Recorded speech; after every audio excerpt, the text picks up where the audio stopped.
22:30 horas, modo termómetro. Y ya estamos con el periodista Iván Núñez, justamente para hablar del modo termómetro, pero como Iván sabe, es imposible no preguntarle acerca de Rafael Garay, acerca de lo que estaba diciendo Alex Droppelman. Hola Iván, ¿cómo estás? Buen día. ¿Cómo está, Rafa? Saludos a todos los que están, por supuesto, en el panel. Sí, entiendo que es imposible evitar hablar del tema de Rafael Garay, así que dispuesto a responder las preguntas de ustedes. Muchas gracias. Ya vamos a hablar también del programa que hoy día redebuta, porque tuvo mucho éxito hace unos años y hoy día a las 22:30 horas vuelve el modo termómetro. Tú eres una víctima también, tú y tu mujer, de Rafael Garay, pero además yo le digo que tenían una tremenda amistad y leí tu pena cuando él comunica a través de Facebook su enfermedad y después veo la otra cara de la moneda. ¿Cómo nace esta amistad con Rafael Garay?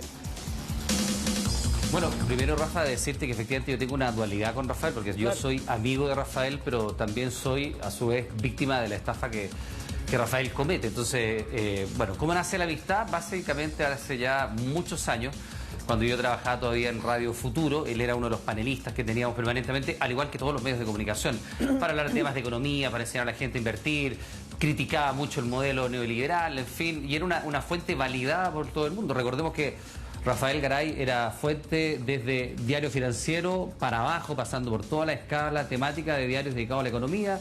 Era vicerrector de una universidad, presidente directorio de otras empresas, en fin, tenía una cierta validación. Absoluta. Es decir, no era por decirlo así, un economista aparecido de la nada y que nosotros lo estuviéramos levantando, no.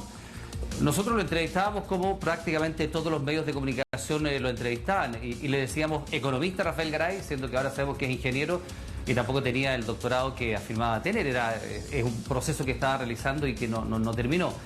Bueno, ahí empezamos siempre nos quedábamos conversando un rato después de la radio, compartiendo puntos de vista, hablando un poquito de deporte. Yo había dejado de hacer hace muy poco Aikido, que es una disciplina de artes marciales, y él me empezó a comentar de su disciplina, que era el Kudo. Yo no la conocía, debo reconocerlo.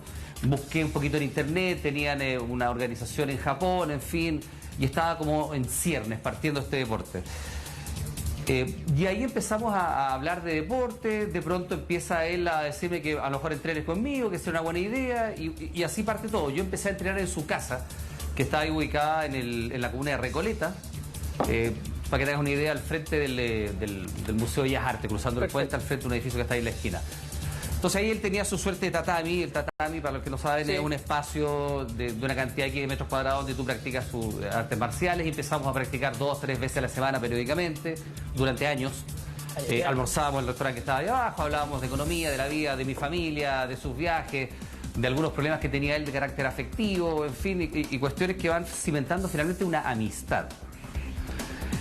Y esa amistad se prolonga en el tiempo, hasta que un día él me comenta, bueno, que él tiene un fondo de inversiones, o palabras de él, al alero de la superintendencia, con un contrato que estaba inscrito en la Cámara de Comercio. En esa oportunidad el arbitrador era Mario Chilling, que venía recién saliendo de la Fiscalía Nacional, es decir, tenías pocas oportunidades de pensar que ahí había alguna estafa o algo por el estilo. Además, jamás para descartar aquellos que creen que esto es como Chang, que tú tienes que traer clientes para... No, nada, aquí tú entregas tu plata y te da una rentabilidad que, si bien es más alta que lo que te entrega la banca, tampoco es una cuestión exorbitante. O sea, estamos hablando de 0,8, 1 mensual, la banca te entrega 0,4, si negocias bien 0,5, en fin. No era una cuestión que te transformara 10 lucas en millones de pesos. Eso no es así. Eso no es así. Entonces, bueno, él me dice, mira, ven para acá, yo no puedo tener más de 50 clientes porque lo contrario deja de ser un fondo privado, y tenía en esa época 47 clientes. Me muestra algunas de las personas que eran clientes de él, y ahí yo te digo, había algunas personas de altísimo patrimonio. Yo, naturalmente, por una cuestión de respeto a esas personas que a lo mejor o no recuperaron la plata o no quieren aparecer, no lo voy a decir, pero había destacados empresarios y otro tipo de gente.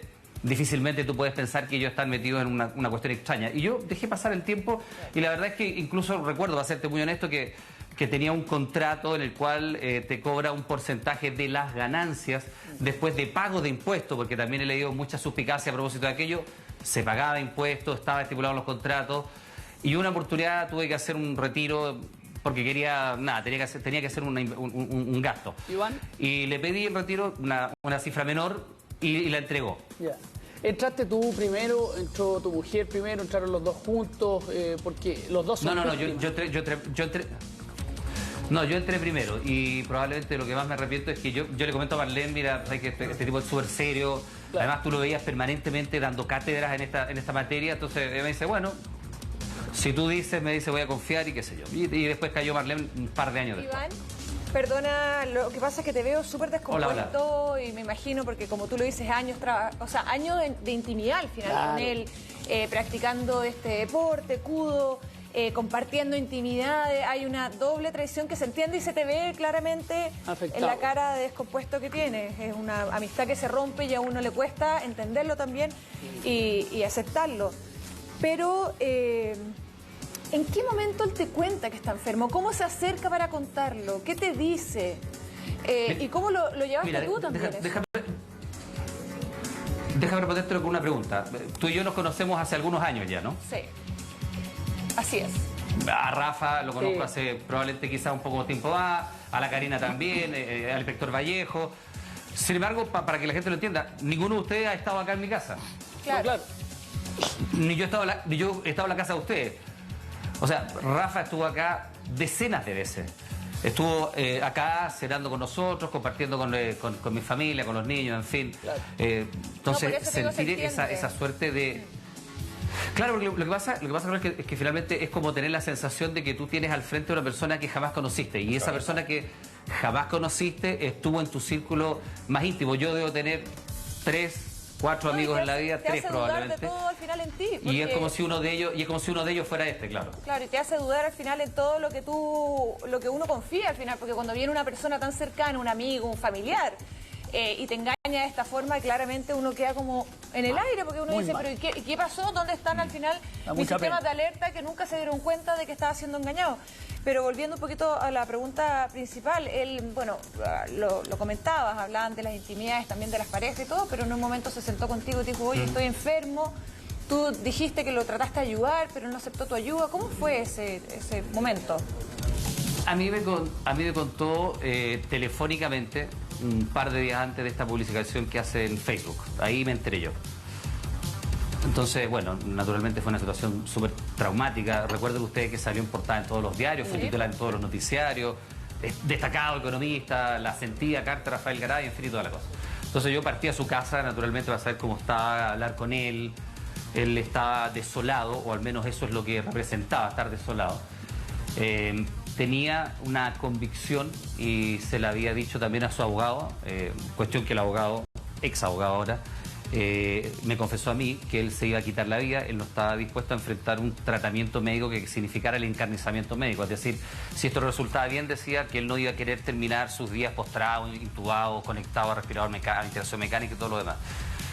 Yo esa vez en su casa intenté convencerlo de que efectivamente había alguna mínima oportunidad de obtener buenos resultados médicos. Le comenté, bueno, ya salió en todos lados, le comenté de la Clínica Mayo en Estados Unidos, le dije en París hay un muy buen centro oncológico, busquémoslo, yo le decía, ve si tu ISAPRE tiene cobertura internacional, debes tenerlo, tienes un buen plan, eres soltero, no tienes hijos, en fin. Y nada, pues ya ahí parte todo. Y ahí también me comenta que que iba a ser papá y eso lo tenía también doblemente complicado con todo lo que estaba viendo. Y es verdad, en una oportunidad también que él habló con su abogado para tratar de dejarle un testamento a su polola, a su pareja y a este futuro hijo que iban a nacer, y que el abogado le exigió unos exámenes médicos para ver si en realidad estaba en todos sus cabales para poder hacer este testamento, porque se necesita y se requiere para que sea, ¿cómo se llama?, válido. Y él no quiso hacerse los exámenes. ¿Tú sabes algo de eso? Lo mismo que tú, porque eso lo leí en los medios. No tenía antecedentes al respecto. Iván, ¿cómo estás? Sí. Yo tuve la posibilidad de compartir muchas veces con Rafael Garay en Radio El Conquistador, también en la red, lo entrevisté 1000 veces, como tú muy bien decías, en la radio y también acá en Chilevisión, me imagino. Y la verdad es que, bueno, opino más o menos lo mismo que tú, solo que tengo un punto de quiebre, porque cuando él renuncia por Facebook a la radio, yo la verdad no lo vi más. ¿Tú tuviste la suerte de verlo una vez que él hace pública su enfermedad? Y si es que a ti en algún momento te dio la sensación que efectivamente tenía un cáncer terminal. No, yo lo vi muchas veces después de eso. Yo estuve, él después se cambia de casa de Bellavista y se va a un departamento en La Dehesa. Sí. Yo en ese departamento estuve 3, 4 veces después de la enfermedad. Yo en una oportunidad lo vi, ingresó al baño, vomitó. No lo vi administrándose morfina ni tampoco vi cambios físicos importantes en él. Pero yo tuve la oportunidad de verlo varias veces y también tuve la oportunidad, lamentablemente, de verlo con descompensaciones anímicas importantes. Descompensaciones, perdona que sea tan insistente en esto, pero tipo de descompensaciones de qué, de lo mismo que decías tú, que se encerraba en el baño y vomitaba. O... ¿Sabes qué? No, yo descompensación anímica, pero no voy a entrar en detalle porque fíjate que pese a todo lo que ha pasado, me parece que hay ciertas cosas que igualmente son de la privacidad. Yo me imagino que él va a tener que en algún momento o enfrentar esto. O sea, yo te garantizo que, conociendo algo a Rafael Garay, que él está al tanto de todo lo que se escribe, lo que se dice y lo que se comenta de él en los medios y las redes sociales. Es una persona que está permanentemente viendo su cuenta de Twitter, sus posteos en Facebook, y ahora debe ser otro usuario de Twitter, debe tener otro nombre en Facebook, debe llamarse no sé cómo, pero él está viendo todo esto. Entonces yo me imagino que él debe estar en una suerte de callejón, y yo creo que en algún momento, si bien a través de Interpol o de otra manera, él va a tener que enfrentar esta situación. Pero quiero contarte una cosa que tiene que ver con lo que decía el doctor Droperman antes de que lo estaba escuchando, antes de entrar en la conversación con ustedes. Yo creo que Rafael sí tiene algún tipo de patología. Yo no soy, evidentemente, ningún especialista en la materia, pero por lo bajo yo creo que tiene una cierta mitomanía y se la quiero contar con un par de antecedentes. Yo muchas veces conversé con él a propósito de los viajes que yo como periodista hago. Ustedes han visto los despachos, nosotros nos ha tocado estar, no tengo idea, en terremotos, en volcanes, un par de veces en conflictos armados, en fin. Y a él le llamó mucho la atención una vez que estábamos entrenando el viaje que yo hice a Libia. Yo fui el primer periodista chileno que ingresó a Libia cuando estaba en medio de la guerra civil, cuando estaba tratando de derrocar al dictador. Y yo le conté cómo entré. Yo viajé por Egipto, ingresé a la frontera, tuvimos que sobornar un militar, nuestro ingreso quedó registrado en un cuaderno, en fin, todo lo demás. Y él me preguntaba detalles de ese viaje. Y bueno, yo no veo todas las entrevistas que él daba, ni me preocupo de todo lo que él hacía, pero hace poco lo escuché relatar su viaje a Libia, que era el periplo que yo le había contado, pero en la voz y en la figuración de él. Claro. Entonces esa cuestión, yo no recuerdo en qué programa fue, pero entonces ahí yo dije, espérate. Claro. Pero esto ya fue cuando ya Rafa había ido y vuelto la segunda vez y había ido y vuelto la primera vez y ya estaba en la supuestamente segunda sesión de tratamiento en París. Claro. Ahí lo vi yo. Desde que no lo viste más, en realidad. Claro, o sea, sí, claro, en el fondo se hace dueño de ese es mi viaje, claro. Esa es mi experiencia, en la que yo le conté. Claro. Esa es mi historia. Claro. Y después otra que yo recuerdo ese día que yo les digo que Rafa estaba con esta descompensación anímica. Me llama, lo llama al teléfono Martín Cárcamo, ustedes lo conocen, yo trabajé con Martín durante años en Chilevisión. Tengo una relación también de cariño con él, tenemos, en fin, una historia en común, y lo llama porque le iba a hacer una entrevista en ese minuto en el departamento de Rafael. Entonces, Rafael estaba absolutamente imposibilitado de hilvanar dos ideas, de tener un discurso estructurado y coherente. Entonces yo tomo el teléfono, hablo con Martín y le digo, Martín, ¿sabes qué?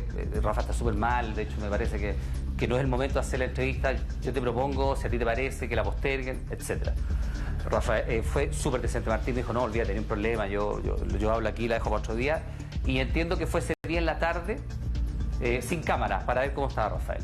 Bueno, cuento corto, él le hizo la entrevista, días después yo no la había visto, pero ahora el fin de semana empezó a aparecer Rafael Garay Fukushima. Yo vi una serie de memes y cosas con... Bueno, ustedes si recurren al archivo de prensa recordarán que nosotros, y digo nosotros porque no fui solo yo, fui Cristian, que es camarógrafo, fue la Niña Castro, fue Mauro Aravena, fuimos los 4 que llegamos primero a Tokio, producto del terremoto. Sí. El terremoto de Japón de 2011 estamos hablando. Sí. Y nosotros llegando a Tokio tomamos un vehículo y nos fuimos directamente hasta el pueblo al pueblo de Fukushima. donde está la central Fukushima Daiichi, que es la que colapsó producto del maremoto, o sea, el terremoto posterior al maremoto. Y nosotros llegamos a 30 kilómetros de la central propiamente tal porque había controles militares en todas partes. Esto igual que las películas de Hollywood, tipos vestidos con esos trajes blancos enormes y efectivamente no puedes pasar. Yo esa historia se la conté a Rafael. El camino a Fukushima, no todos tienen por qué conocer Japón, pero el camino a Fukushima hay que tomar un desvío. Si tú quieres ir a Sendai, que es lo que él describe, que rescató 2 amigos en Sendai, puedes seguir directo. De hecho, yo llegué a Sendai. Yo estuve en Sendai. Yo me quedé incluso atrapado sin benzina en Sendai y tuvimos que conseguir 2 o 3 días después y el puerto y el aeropuerto estaban destrozados y todo lo demás. Entonces, él relata que tuvo que ingresar a la central. Si esa cuestión es muy... Yo se lo vi ayer o antes de ayer.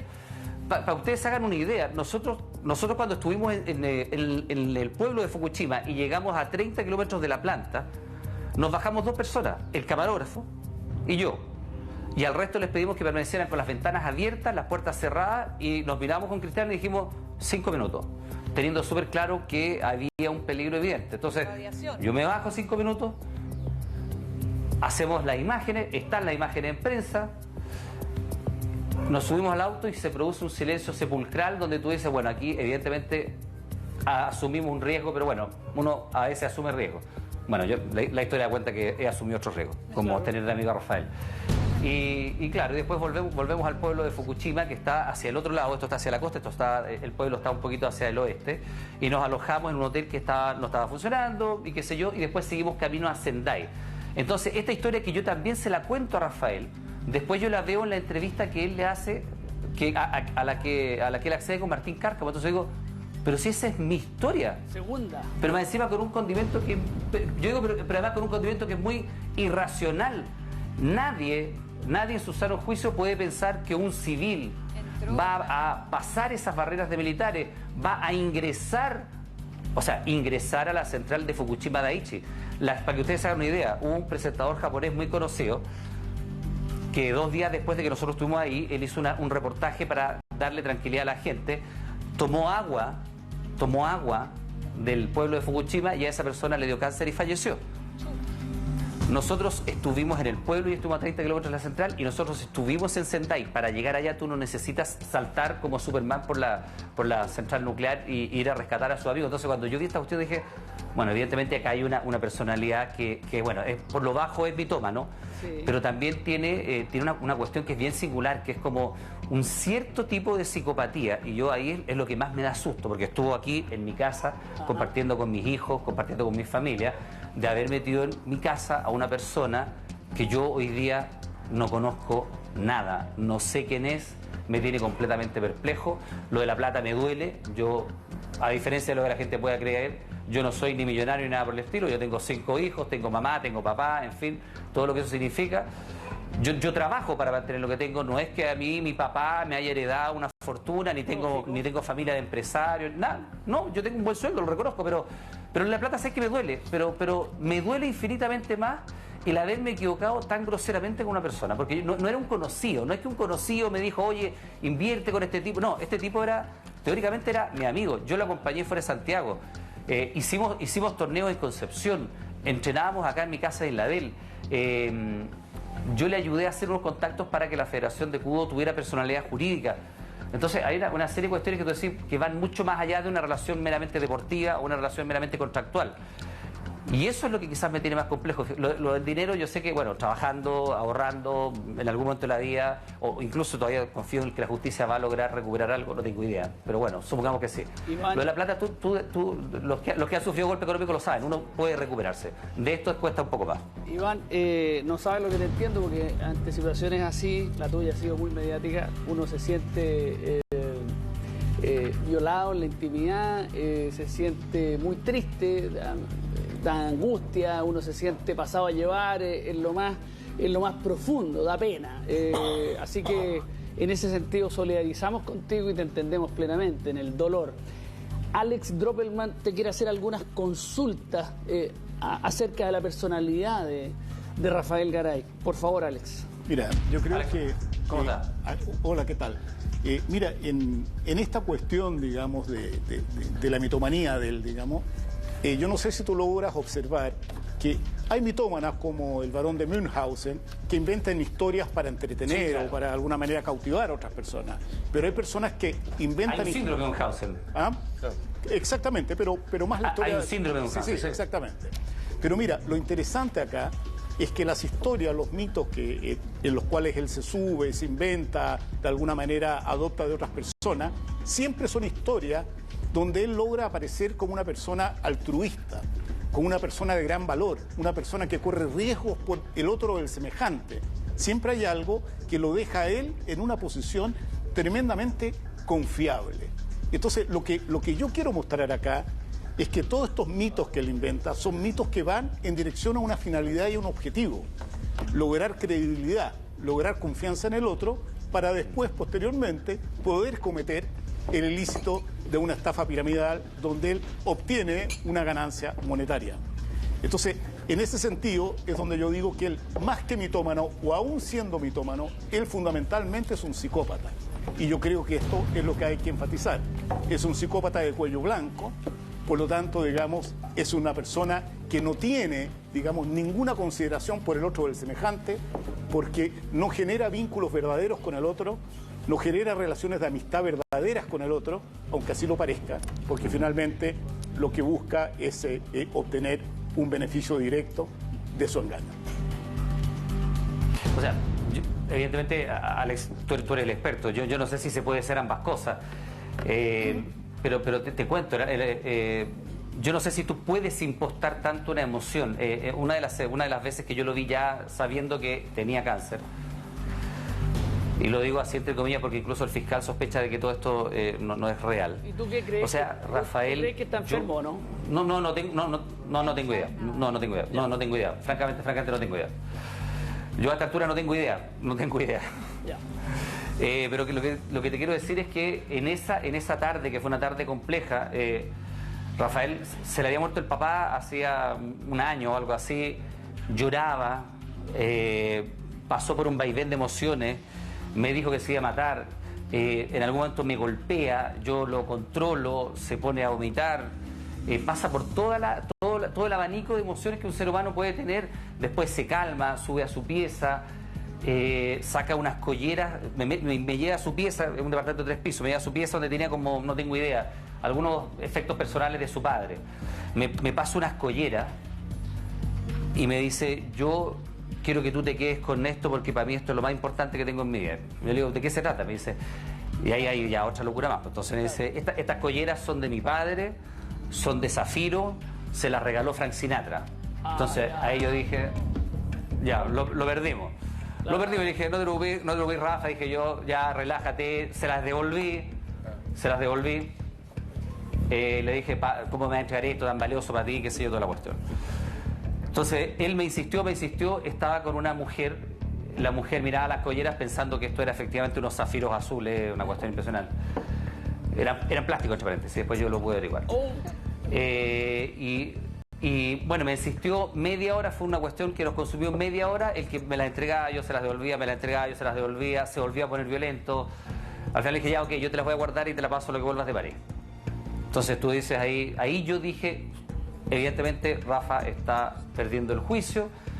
Yo ya había hecho muchos intentos, de hecho le entregué al fiscal todas las comunicaciones que tuve con él, donde yo le digo que sé que él está en un momento complicado, que por favor le devuelva y le reitere los fondos a Marlene, mi señora. A mí le dije yo, si quieres déjame al final de la lista, yo todavía te voy a esperar, pero por favor no le hagas esto a mi señora. Y también a otra persona que era una persona pública que no ha hablado y por lo mismo yo tampoco lo voy a compelir a hacerlo. Y que me había pedido referencia a Rafa, yo le dije las referencias que a lo mejor alguno de ustedes que lo hubiera entrevistado habría hecho, un tipo serio, honesto, en fin, y metió su plata con él. Y esta persona alcanzó a recuperar afortunadamente sus dineros. También trabaja en un medio de comunicación. Yo le dije a Rafa, por favor, devuelve la plata a mi señora, a mí déjame al final de la lista, yo te voy a ayudar, voy a estar aquí, no te preocupes, y actúa bien. Yo le dije, tú actúa bien, tienes un niño que viene en camino, termina bien tus cosas, ordénate, tienes razones para luchar todavía. Y mira, pues después se fue nuevamente al centro Gustave Roussy, que ya sabemos que nunca estuvo ahí. O sea, tú lo apañaste hasta el final. Estamos conversando, como ustedes ven, con Iván Núñez. Hoy día estamos todos en el modo termómetro y Pamela Giles quería preguntar algo a propósito. Pamela. Sí, bueno, estamos llenos de preguntas en realidad y es muy impresionante escuchar a Iván. Tenemos grandes expectativas de la información que vamos a tener probablemente en la noche en modo termómetro. Pero a mí me gustaría preguntarle a Iván respecto de esta frase de la inteligencia internacional que es chercher la femme. Si uno quiere ubicar a un agente que está perdido, en este caso escondido, lo que uno hace es buscar a la mujer, ¿ya? Buscar a su mujer. Y bueno, aquí tenemos una dificultad porque aparentemente hay más de una mujer, pero entiendo que Iván tiene conocimiento de esta pareja, supuesta pareja, embarazada, y querría preguntarle datos sobre esa situación. ¿Qué sabe él de eso, de esta mujer que ya declaró en investigaciones? ¿Qué más nos puedes contar respecto? Estás muy buen mozo además, Iván. No puedo dejar de decir. Pamela, muchas gracias. Se va a poner celoso Guillermo Muñoz, a quien tú acosas en los pasillos del canal, pero eso es un tema que escapa de la conversación. Y el inspector Vallejo también, Por suerte está de vacaciones Guillermo Muñoz y no está escuchando esto, Ya. ni él ni la señora. Qué terrible. Tienes razón. Ya. Muy bien, muy bien. No, Pamela, no, yo sobre eso, la verdad es que yo la conozco, he estado con ella, pero no voy a decir nada de ella porque hay que respetar la privacidad de las personas. Ella lo ha pasado mal y es todo lo que puedo decir. Y ella no quiere, tú has estado en contacto con ella no quiere tener más figuración ni... No quiere nada. Ni nada de eso. Nada. ¿Y tienes No quiere conocimiento? no quiere nada de eso. ¿Y está desilusionada? ¿Al menos podemos saber eso o Es cree? que yo... No, yo te lo dejo a tu inferencia, a tu deducción, imagínate. Pero yo no quiero hablar de ella porque la verdad es que es vulnerar la intimidad de ella. Yo he estado conversando y no pero No, y sobre todo si hay un fíjate que compromiso hasta de- el final igual Y lo otro que quería preguntar, tú tienes que tener mínimo sentido de esencia aunque estés en esta situación. obvio, ¿no? Y además ella no tiene la culpa absolutamente de nada, aparentemente. También querría preguntarte víctima. respecto a una situación que es quizás más social. Y es si no estamos, en tu reflexión de este tiempo, que debe haber sido intensa en estos últimos días, ¿no te parece a ti de alguna manera que estamos frente a una sociedad de Rafael Garay, que hay de algún modo, desde el mundo de la política para abajo, un simulacro general en que las señales que entrega la sociedad de alguna manera es que los estafadores, los que engañan, los que tienen una proyección con la gente que es buena con ellos, como hemos sabido que aparentemente tenía él contigo, ¿cierto? Porque es de alguna manera un imitador de Iván, aparentemente. ¿No te da la impresión de que desde el mundo de la política, por ejemplo, hay una estafa general? De alguna manera la señal que nos da la élite es que hay que ser así para triunfar. Mira, yo solo quisiera que las personas tuvieran un mínimo accountability de su opinión y los comentarios que metían de Rafael Garay, porque hoy día es fácil burlarse, reírse, señalar que es un chanta o decir que es un estafador. Rafael Garay estuvo cerca de ser senador de la República. Exacto. Fue independiente con el apoyo del PRO. En su lanzamiento estuvo el candidato presidencial del PRO. Y si no fuera por Alejandro Navarro, probablemente estaría sentado en el Senado. Y tendríamos un senador fugado. Así es. Claro. Entonces, lo que te quiero decir es que... Por eso es más grave aún. gente incluso... Bueno, lo que te quiero decir es que gente incluso muy de derecha, como Sergio Melnik, decía: Rafael, tú eres el tipo de líderes que el país necesita en esta suerte de, no sé, de anomalía política que estamos viviendo. Y había mucha gente que pensaba, como yo, por supuesto, que Rafael era una persona íntegra. Pero habían algunos que vieron en él incluso un proyecto político. Y sobre eso te quiero contar una cosa. Yo recuerdo Rafael tenía un vehículo normal, una 4x4 bonita, que es completamente compatible con una persona que le está yendo bien en la vida. Pero no un vehículo de alta gama. Yo tengo un auto rico, no puedo decir nada, pero tengo hace 8 años. Y de repente a Rafael Garay yo lo veo y en la cochera que tenía en su departamento aparece un Jeep, no voy a decir la marca, pero es un Jeep de los más caros que tú puedes imaginar, más de 150 millones de pesos.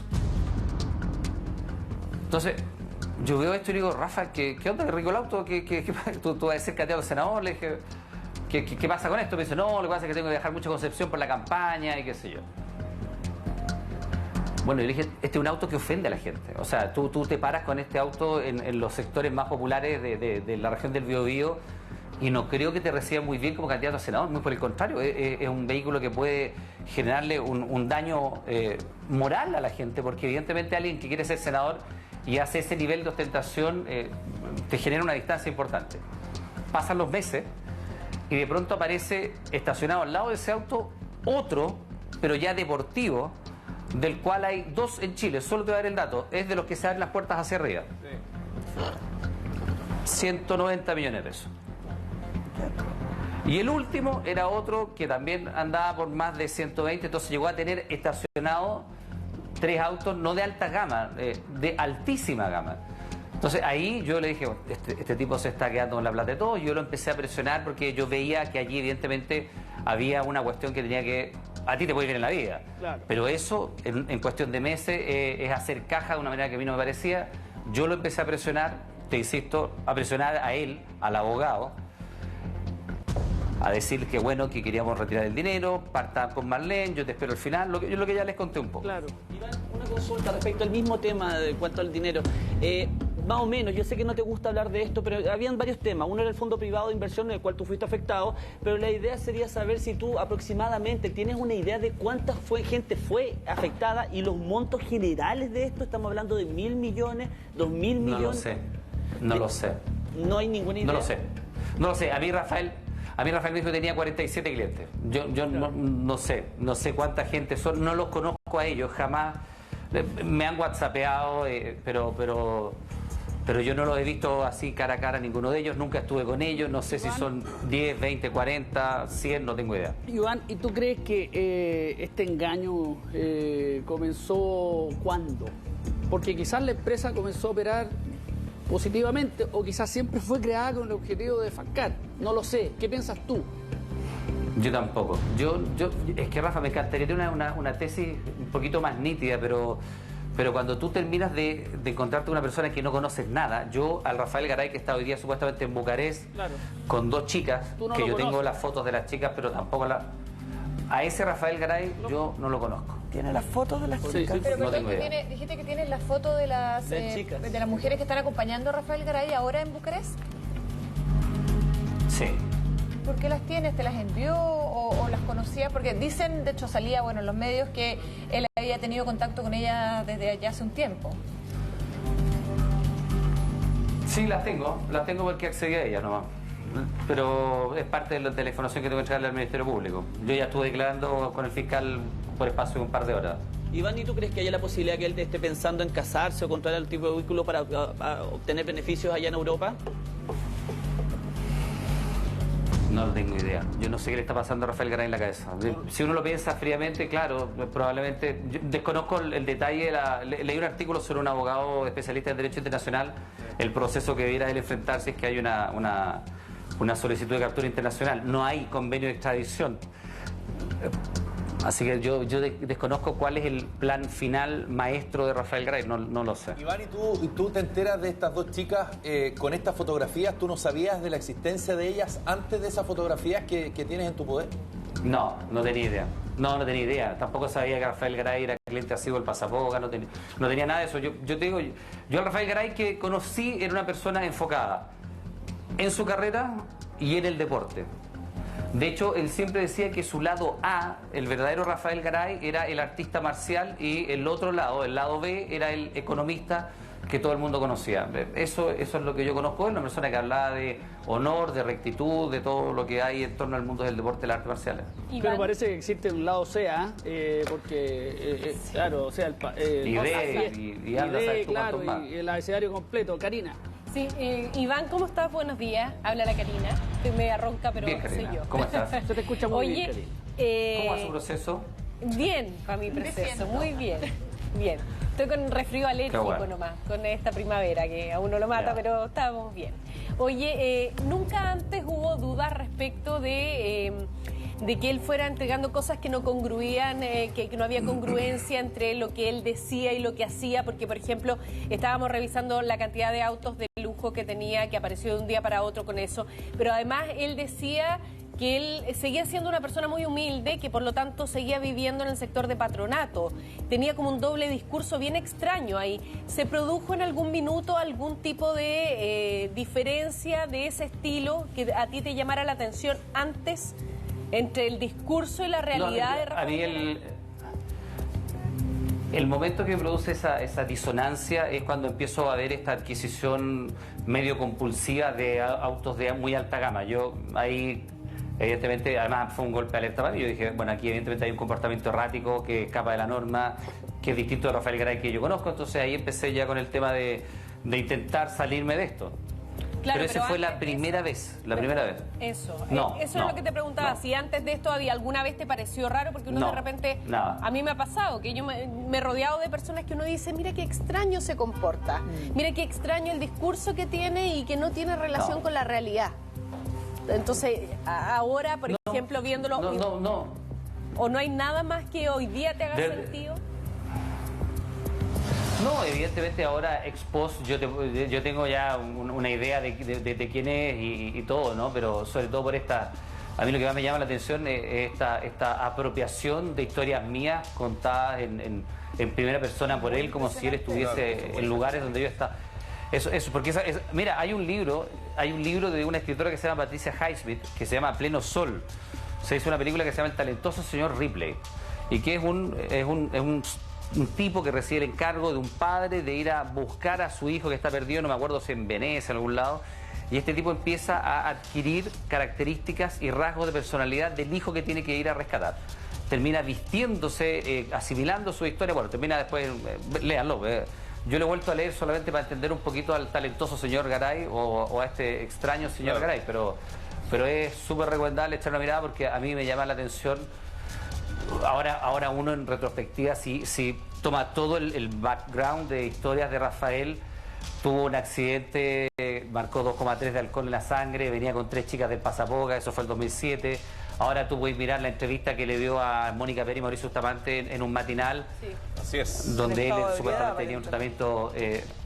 sí. Bueno, él venía de un tratamiento dental, es la explicación que da. A mí el fin de semana me contactó una persona que me certificó él que en esa oportunidad él lo fue a dejar al departamento después de una noche de juergas también. Sí. Y así uno podría llegar y seguir sumando. Claro, y la última entrevista que dio a Mentiras Verdaderas en la red hace un mes y medio atrás, que la iba a hacer una semana antes, pero no la pudo hacer porque estaba literalmente borracho. La información oficial que se dio es que había tenido una descompensación, pero tú sabes que uno tiene sus fuentes y la verdad que estaba absoluta y totalmente borracho.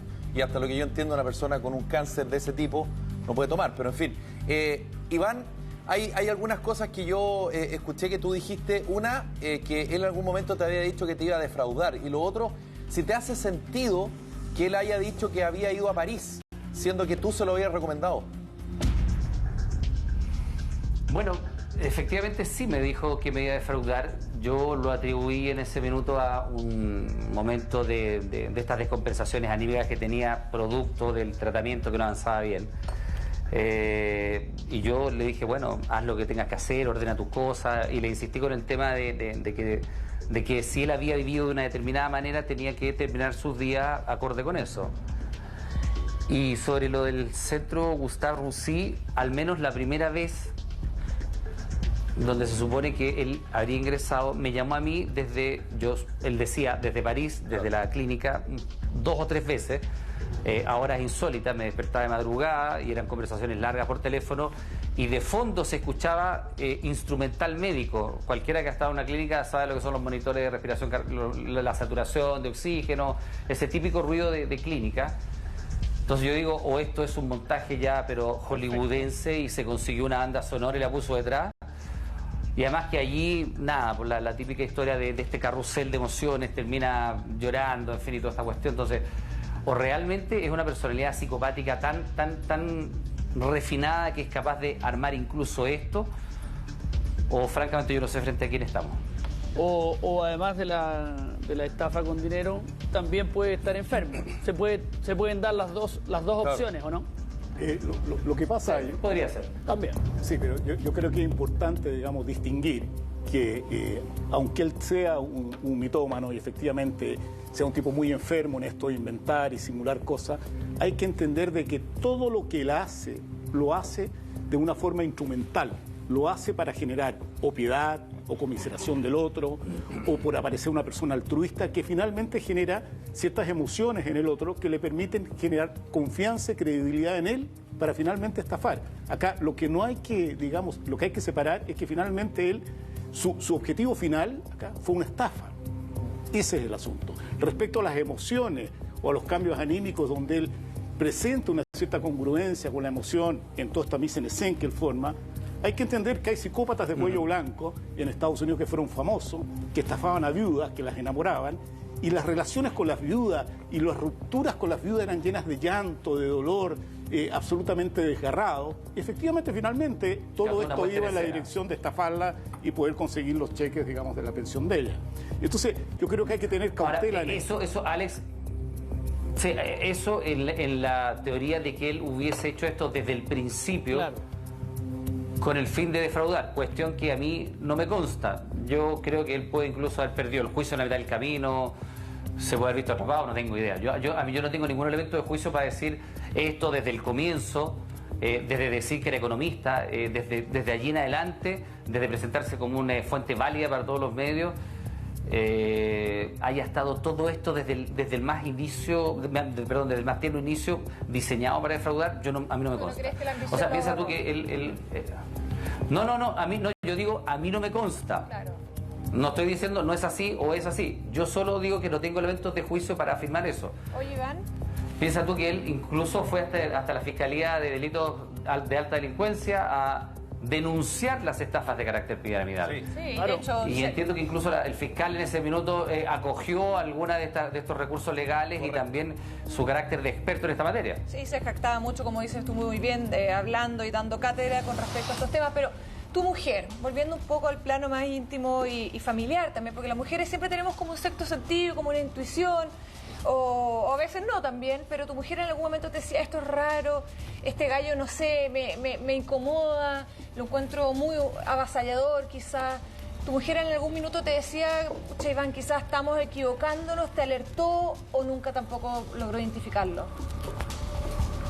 Algunos días antes que yo. Ah, sí. Mira. Sí. ¿Y qué captó ella? ¿Qué le hizo como ese clic? Lo que pasa es que llegó un mail, tampoco voy a entrar en mucho detalle porque yo no voy a hablar por Marlene, no soy vocero de ella.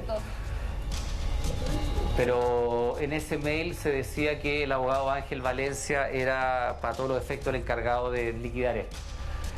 Y las primeras reacciones del abogado fueron decir que él no tenía nada que ver con Ángel Valencia, con Rafael Garay, que no era su abogado, que él no tenía ninguna cosa que ver con esto. Y además, y si tú ves el contrato, él es el arbitrador. O sea, en un contrato entre privados inscrito en la Cámara de Comercio tiene que haber un árbitro que intermedie entre las dos partes si es que hay una diferencia de opinión sobre el contrato o alguna de las cláusulas. Y Valencia decía que él no era el abogado de Garay, que no tenía nada que ver con eso. Entonces ahí evidentemente Marlene, unos días antes de que yo empezara a presionarlo, también lo empezó a llamar para lograr la reintegración de sus fondos. o sea, ella claramente se empezó a dar cuenta que no podía, claro, o estaba en juego el recuperar su dinero. Tuvo más percepción que Iván. No, lo que pasa es que llama la atención porque igual después, claro, el abogado tenía supuestamente este talonario de cheque, entonces... Bueno, son muchas las cosas que hemos escuchado. Estábamos hablando en la mañana de la entrevista que le dio Julio César Rodríguez, donde él decía que gracias a su condición física y al haber practicado tanto deporte, en un día le habían practicado el 50% de la quimioterapia que puede recibir una persona en todo un tratamiento. Entendemos que los tratamientos de quimioterapia son largos, son 6 meses. Quiero aprovechar que tenemos a Alex Doppelman acá para preguntarle, ¿es posible que una persona reciba más del 50% de su tratamiento?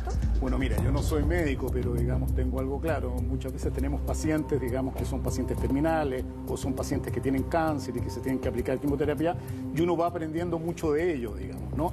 Es imposible lo que él está diciendo, claramente. Se lo pueden preguntar a cualquier médico y va a corroborar esto. Yo lo digo desde el conocimiento de otros pacientes que he tratado y de los relatos que con ellos he tenido y de personas cercanas a enfermos terminales. Yo creo que eso no es posible, como también uno puede detectar un montón de otras incongruencias que son más propias de la profesión nuestra, de poder entender cuáles son los efectos de tener un tumor cerebral grado 4, ¿no? ¿Y lo de la planta nuclear? Bueno, ¿Que le haya generado el cáncer? Bueno, lo de la planta nuclear, si ustedes lo piensan, y efectivamente uno dice, bueno, probablemente él no urdió esta estafa desde el inicio, digamos, pero la fue generando en el tiempo. Si ustedes piensan que una persona sea capaz de arriesgarse de pasar por una planta nuclear para rescatar los cadáveres de dos amigos, es un hombre tremendamente altruista.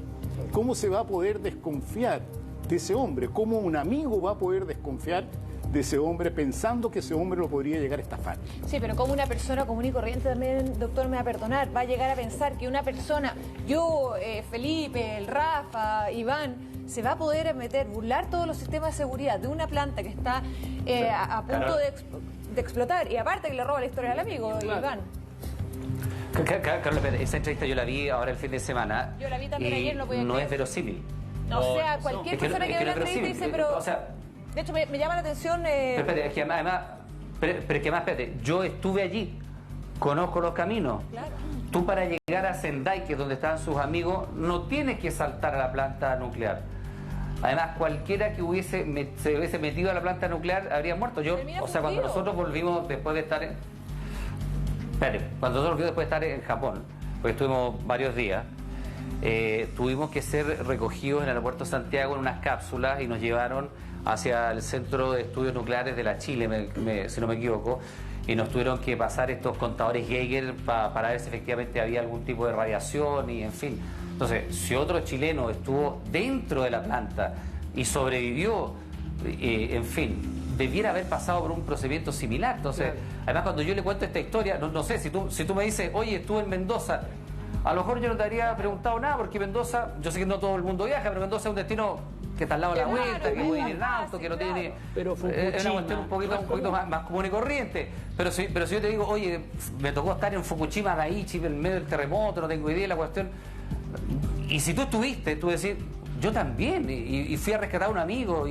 No, nada, él absorbía esa información. Sí, lo raro, Iván. Me preguntaba datos del viaje y después yo lo veo ahora el fin de semana en esta entrevista y yo digo, esto es insólito. Y es de Ripley en el sentido de este personaje que te digo yo de la novela de Patricia Highsmith, de una persona que se va apropiando de las historias de otros y las hace propias.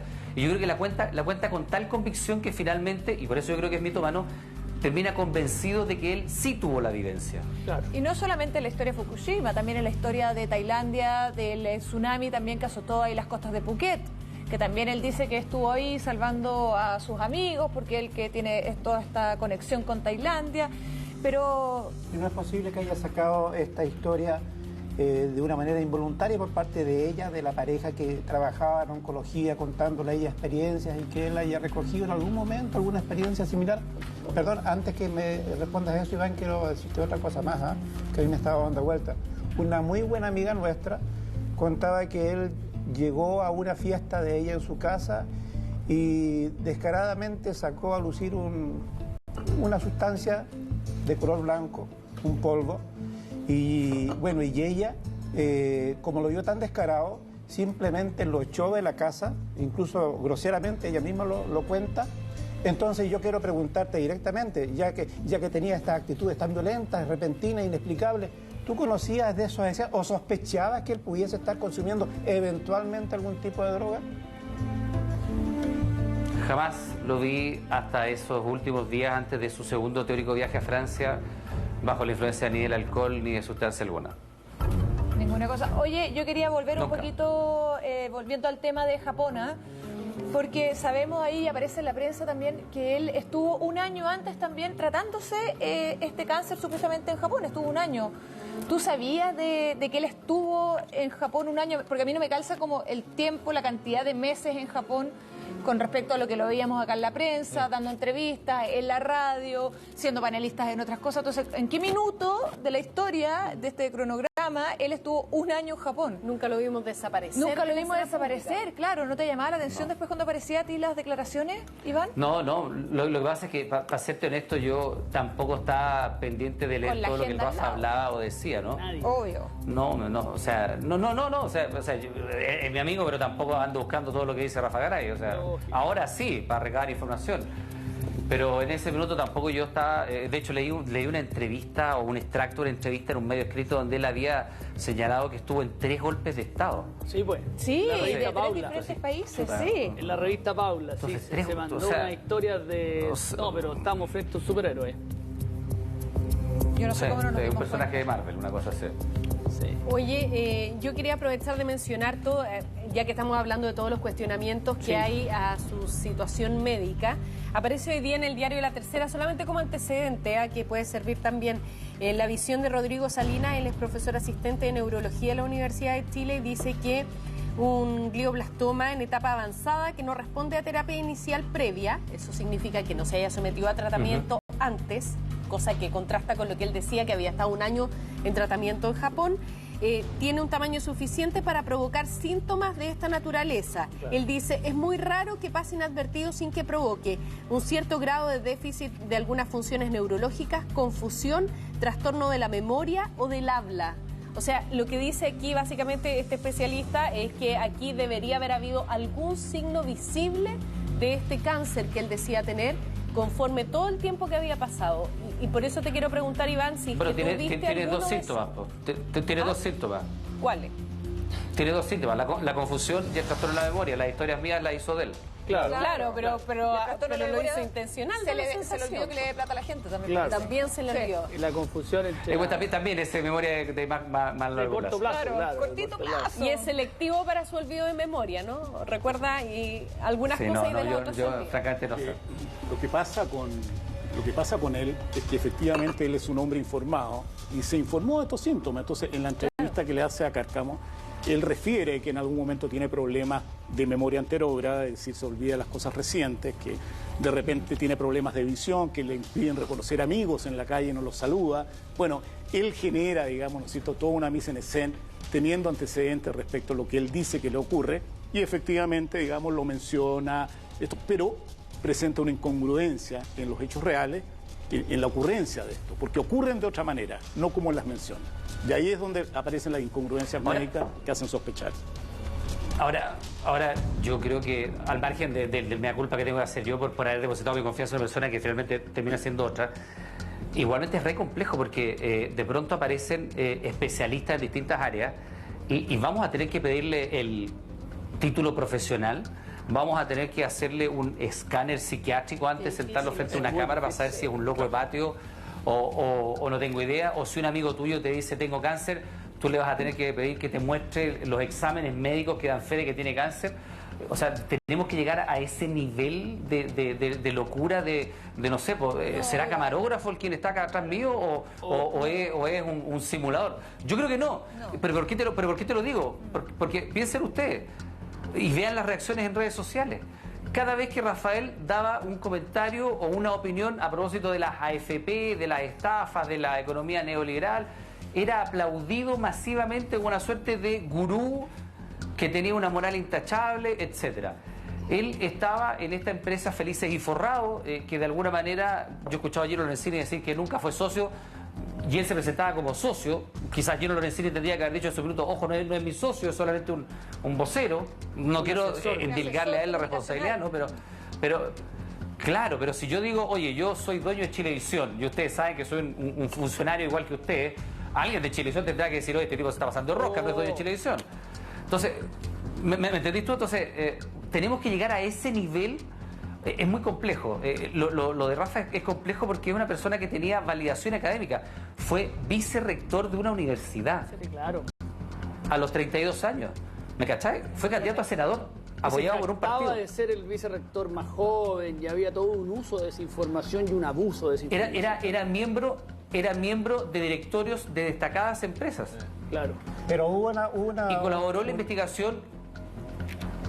Dígale, inspector. Hubo una mujer Solo para terminar.